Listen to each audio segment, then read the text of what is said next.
नमस्कार, मैं हूं आपके साथ जया मिश्रा और आप देखना शुरू कर चुके हैं देश का पहला समझाने वाला बुलेटिन खबर तो समझिए। इस प्राइम टाइम बुलेटिन में आपको दिन भर की सबसे चर्चित खबरें दिखाते हैं और खबरों को विस्तार से भी समझाते हैं। तो आइए जल्दी से आज की 4 बड़ी खबरों को सबसे पहले शॉर्ट में देख लेते हैं और फिर आगे विस्तार से इन खबरों को समझेंगे। पहली खबर, रेप पीड़िता की मौत के मामले में जो सवाल उठ रहे हैं उसको लेकर करेंगे और इस पर हो रही सियासत को भी आपको समझाएंगे। समझिए, क्या बिहार में अकेले चुनाव लड़ेगी कांग्रेस? आपको ये भी समझाएंगे कि शाहबाद से क्यों चुनाव लड़ना चाहते हैं चिराग पासवान। राहुल गांधी के सरेंडर वाले बयान के मायने भी आपको समझाएंगे। और चलिए बुलेटिन की करते हैं शुरुआत। और सबसे पहले बात, पीएमसीएच में रेप पीड़िता की मौत के मामले में लगातार विरोध जारी है और इस विरोध में कांग्रेस कार्यकर्ताओं ने स्वास्थ्य मंत्री मंगल पांडे के आवास का घेराव किया और उनके नेम प्लेट पर गोबर और कालिख पोती गई। आरजेडी ने पोस्टर लगाकर सरकार से दोषियों पर कार्रवाई की मांग की है। कार्रवाई के बावजूद विपक्ष की ओर से लगातार वार हो रहे हैं। बीजेपी जेडीयू ने इस वार पर पलटवार किया है। सबसे पहले रिपोर्ट दिखाएंगे और उसके बाद खबर को विस्तार से समझाएंगे।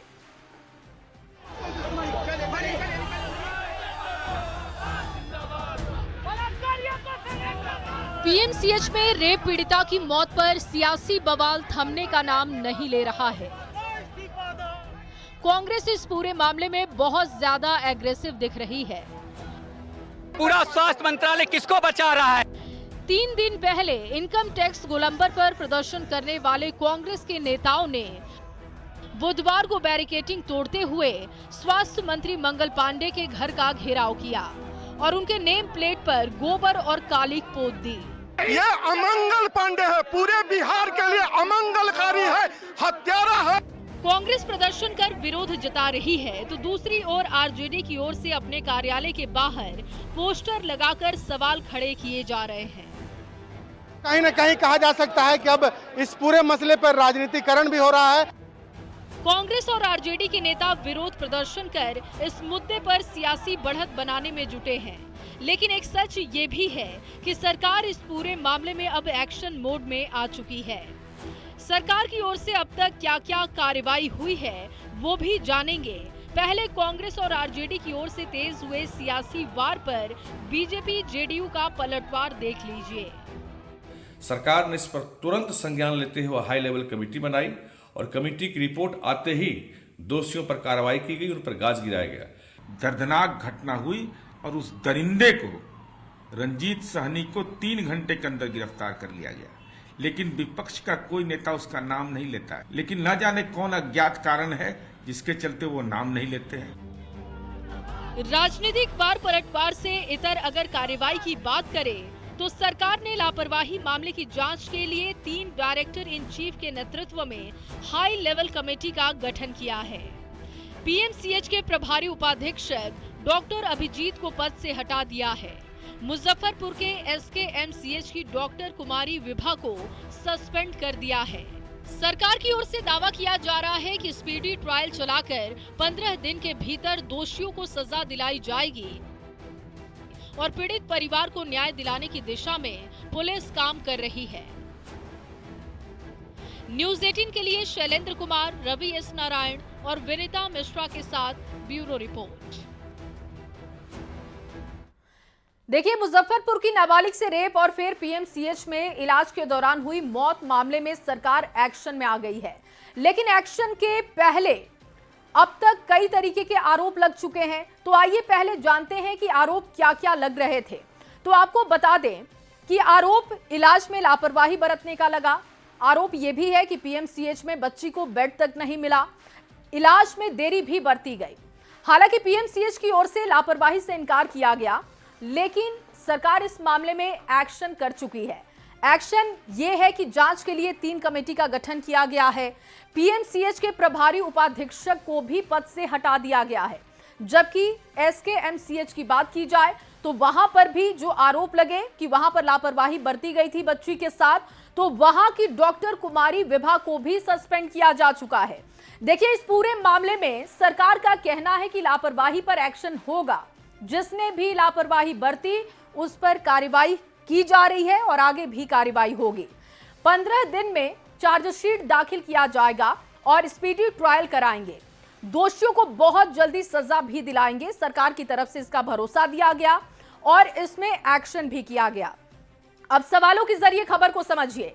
क्या कार्रवाई करने में देरी हुई? सवाल यह है। अगर कार्रवाई में देरी नहीं तो फिर सवाल किस बात को लेकर उठ रहे हैं? क्या इस मामले को चुनावी मुद्दा बनाया जा रहा है? संवेदनशील मामले में सियासत सही है? यह भी सवाल है, क्योंकि लगातार कांग्रेस की तरफ से और आरजेडी की तरफ से प्रदर्शन किए जा रहे हैं और सरकार से सवाल पूछे जा रहे हैं। मुजफ्फरपुर की रेप पीड़िता की पीएमसीएच में हुई मौत के मामले में केंद्रीय मंत्री और लोक जनशक्ति पार्टी रामविलास के अध्यक्ष चिराग पासवान ने सीएम नीतीश कुमार को पत्र लिखा है।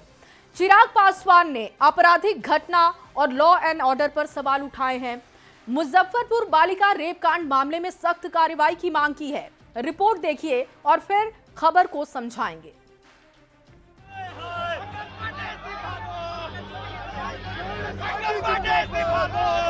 पीएमसीएच में रेप पीड़िता की मौत पर जहां सरकार को विपक्ष का विरोध झेलना पड़ रहा है, वहीं दूसरी ओर गठबंधन के अंदर से भी सवाल उठने लगे हैं। केंद्रीय मंत्री और लोक जनशक्ति पार्टी रामविलास के अध्यक्ष चिराग पासवान ने सीएम नीतीश कुमार को पत्र लिखकर 3 मांग की है। चिराग ने लिखा है, इस जघन्य अपराध में शामिल सभी बलात्कारियों को शीघ्र गिरफ्तार कर कठोरतम दंड दी जाए।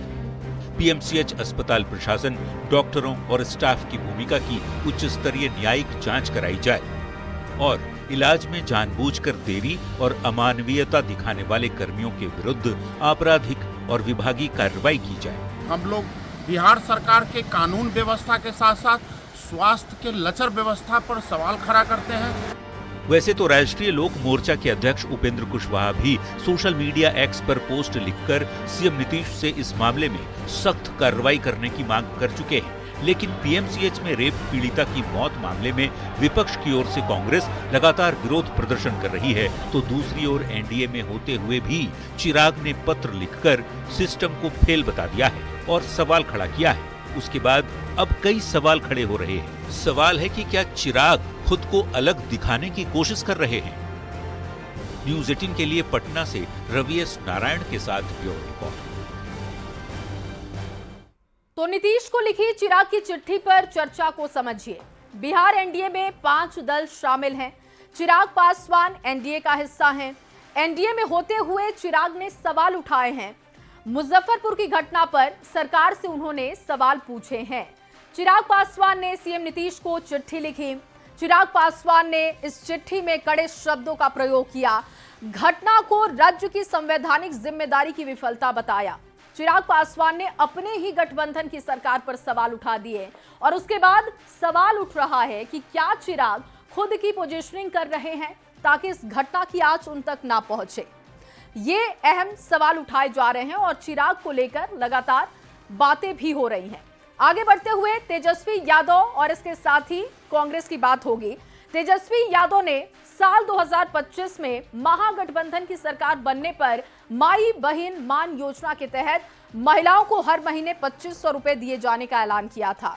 उसके बाद कांग्रेस ने भी माई बहन मान योजना का अलग से ऐलान कर दिया। इसे लेकर रजिस्ट्रेशन भी शुरू कर दिया गया है और ऐसे में सवाल है कि अब आरजेडी और कांग्रेस साथ हैं तो योजनाएं अलग क्यों शुरू की जा रही हैं। वहीं देखिए, पूर्णिया सांसद पप्पू यादव ने कांग्रेस को बिहार में अकेले चुनाव लड़ने की नसीहत दी है। आपको रिपोर्ट दिखाते हैं और फिर खबर को विस्तार से समझाएंगे। हम तो कहेंगे कि कांग्रेस को अकेले चुनाव, पूरा बिहार देख रहा है, हमसे व्यक्तिगत पूछिएगा। निर्दलीय सांसद पप्पू यादव के इस बयान के सियासी मायने हैं। पहले उन्होंने राहुल गांधी के हाथ में नेतृत्व सौंपने की मांग की थी। अब तो उन्होंने ये कह दिया है कि कांग्रेस को आरजेडी से अलग अकेले चुनाव लड़ना चाहिए।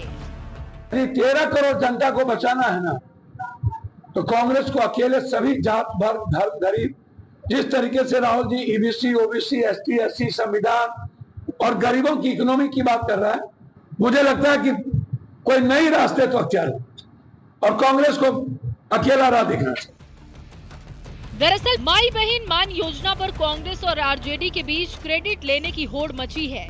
चुनावी साल में तेजस्वी यादव पहले माई बहन मान योजना के तहत महिलाओं को हर महीने 2500 रुपए देने का ऐलान करते हैं, जिसके महीनों बाद कांग्रेस ने भी यही घोषणा की और अब इसे लेकर रजिस्ट्रेशन भी शुरू हो गया है।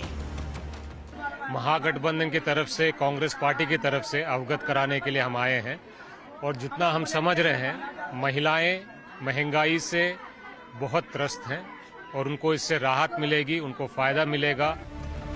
सवाल उठता है कि जब कांग्रेस और आरजेडी साथ हैं, तो फिर अलग अलग घोषणाएं और चुनावी वायदे क्यों हो रहे हैं? न्यूज 18 के लिए पूर्णिया से संवाददाता कुमार प्रवीण के साथ पटना से रजनीश कुमार की रिपोर्ट।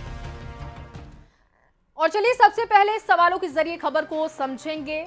सबसे पहला सवाल तो यही है कि कांग्रेस के मन में आखिर है क्या? माई बहन मान योजना का अकेले रजिस्ट्रेशन क्यों?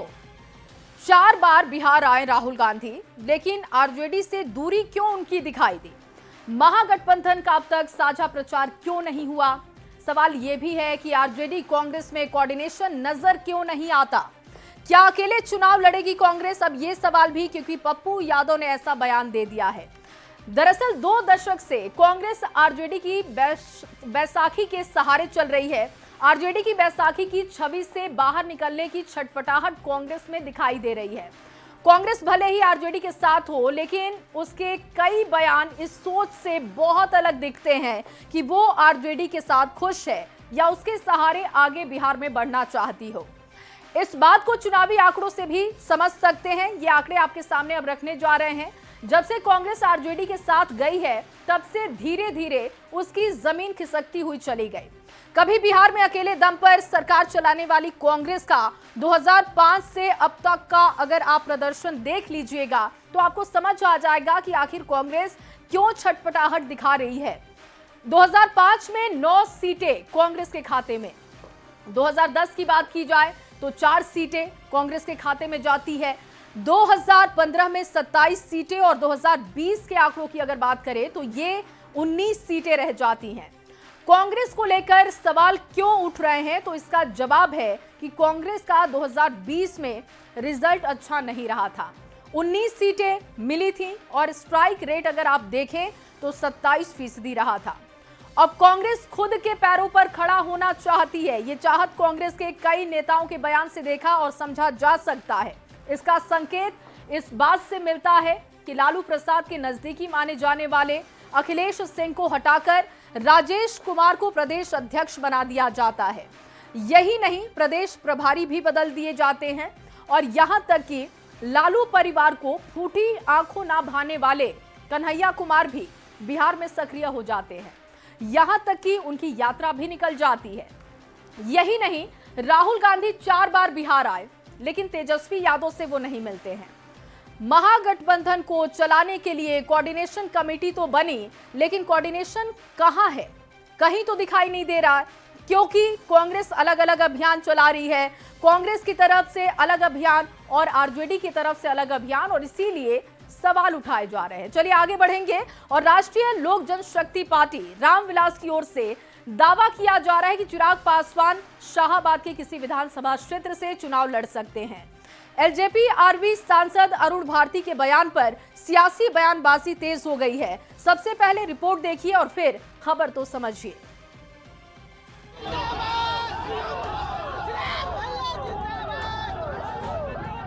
चिराग पासवान को लेकर उनकी पार्टी की तरफ से रोज नए नए बयान आ रहे हैं। हर रोज नए नए दावे किए जा रहे हैं। अब उनकी पार्टी के सांसद और प्रदेश अध्यक्ष अरुण भारती ने कहा है कि चिराग शाहाबाद की किसी सीट से चुनाव लड़ेंगे। क्योंकि शाहाबाद वीरों की धरती रही है, परिवर्तन का इतिहास रहा है। चिराग पासवान जी अपने गठबंधन के पक्ष में इस परिवर्तन को करा पाने में संभव है। एलजेपीआरवी की ओर से 8 जून को शाहाबाद में नव संकल्प महासभा का आयोजन किया जा रहा है, जिसका संबोधन चिराग पासवान करेंगे। पर सभा से पहले चिराग ने सांसद से इशारा कर दिया है कि उनके नेता इसी क्षेत्र से चुनाव भी लड़ेंगे, जो एनडीए के लिए बहुत बड़ी बात हो सकती है। बिहार विधानसभा चुनाव में एनडीए में शामिल सभी 5 दलों के आपसी समन्वय, समझौता, समर्थन, विश्वास से बिहार में 225 सीट जीतने में हम शामिल होंगे। हालांकि आरजेडी का दावा है कि इस बार शाहाबाद की जनता एनडीए का खाता भी नहीं खुलने देगी। चाहे बीजेपी कराए, एनडीए कराए, चाहे जितना जोर लगाए, शाहाबाद में एनडीए का सफाया इस बार होगा। आपको बता दें, शाहाबाद पश्चिम बिहार का वो क्षेत्र है जो एनडीए के लिए सबसे चुनौतीपूर्ण है। पिछले चुनाव में शाहाबाद से एनडीए को भारी नुकसान झेलना पड़ा था, चाहे विधानसभा चुनाव हो या लोकसभा का चुनाव। इसलिए इस बार पूरी ताकत के साथ शाहाबाद साधने की तैयारी चल रही है। पिछली बार एनडीए से अलग चुनाव लड़ने वाले केंद्रीय मंत्री चिराग पासवान भी इस तैयारी में लगे हुए हैं। फायदा कितना मिलता है, ये रिजल्ट ही बताएगा। पटना से संवाददाता विनीता मिश्रा के साथ ब्यूरो रिपोर्ट, न्यूज़ 18। और शाहाबाद की सियासत की बात करें तो शाहाबाद में 22 विधानसभा की सीटें हैं। आपको समझाते हैं आंकड़ों के जरिए। देखिए, लोकसभा की 4 सीटें यहां पर हैं। 2020 के विधानसभा चुनाव में एनडीए की अगर बात की जाए तो वो भी आंकड़े आपके सामने रख देते हैं। प्रदर्शन कैसा रहा? एनडीए को शाहाबाद की 22 सीटों में से महज 2 सीटें मिली थी, जबकि महागठबंधन 19 सीटों पर यहां पर जीत गया था। एक सीट अन्य या फिर आप ये कहें कि बीएसपी के खाते में गई। अगर एनडीए की बात की जाए तो 22 में से दोनों सीटें बीजेपी ने जीती। जेडीयू के खाते में एक भी सीट नहीं गई, यानी जेडीयू 11 सीट पर लड़ी और सभी 11 सीटों पर उसे हार मिलती है। चुनाव के बाद बीएसपी से जीते जमा खान जो कि जेडीयू में शामिल हो गए। बीजेपी सिर्फ 2 सीट पर चुनाव जीत पाई। आरा और बढ़हरा में बीजेपी को जीत हासिल होती है, जो कि उसकी परंपरागत सीटें हैं। अब जरा लोकसभा सीटों को भी जान लेते हैं, ये आंकड़े क्या कहते हैं, और आपको बताते हैं और समझाते हैं कि यहाँ की सियासत क्यों महत्वपूर्ण है। शाहाबाद में देखिए 4 लोकसभा की सीटें हैं, जिसमें बक्सर, आरा, काराकाट और सासाराम है। 2024 के चुनाव में शाहाबाद में एनडीए की करारी हार हुई। सभी 4 सीटों पर एनडीए के उम्मीदवार हार गए। यहां तक कि आरके सिंह और उपेंद्र कुशवाहा जैसे हैवी वेट उम्मीदवार को भी हार का सामना करना पड़ा। अब समझिए कि चिराग शाहाबाद से क्यों चुनाव लड़ना चाहते हैं, या फिर एनडीए का फोकस क्यों वहां पर दिखाई दे रहा है। तो इसका जवाब है कि शाहाबाद में एनडीए का प्रदर्शन कमजोर रहा है। लोकसभा विधानसभा चुनाव का रिजल्ट अच्छा नहीं रहा एनडीए का, और इसी वजह से चिराग पासवान की पार्टी की तरफ से इस तरीके की बातें कही जा रही हैं कि चिराग पासवान शाहाबाद से चुनाव लड़ सकते हैं। चिराग पासवान शाहाबाद को चैलेंज के रूप में लेना चाहते हैं। एनडीए का प्रदर्शन बेहतर करना चाहते हैं। प्रदर्शन सुधरा तो चिराग का कद और भी बड़ा होगा। विपक्ष की ओर से लगातार ऑपरेशन सिंदूर को लेकर सवाल उठाए जा रहे हैं। इस खबर पर आगे बढ़ेंगे, रिपोर्ट आपको दिखाएंगे। देखिए, विपक्ष की ओर से लगातार ऑपरेशन सिंदूर पर सवाल उठाया जा रहा है। अब राहुल गांधी ने ऑपरेशन सिंदूर को लेकर विवादित बयान दिया। क्या है उनका बयान और क्यों इस पर घमासान मचा हुआ है, रिपोर्ट देखिए।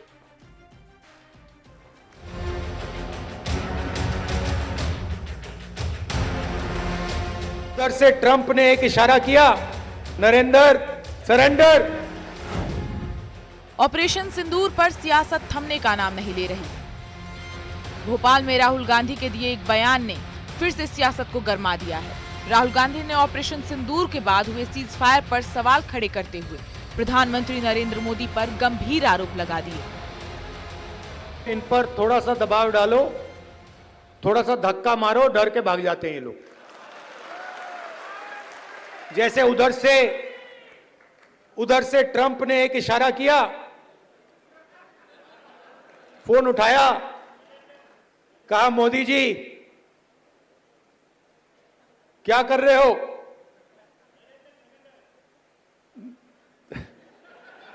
नरेंद्र सरेंडर। और चलिए इसी रिपोर्ट के साथ इस बुलेटिन में बस इतना ही। आप बने रहिए न्यूज़ 18 बिहार झारखंड के साथ।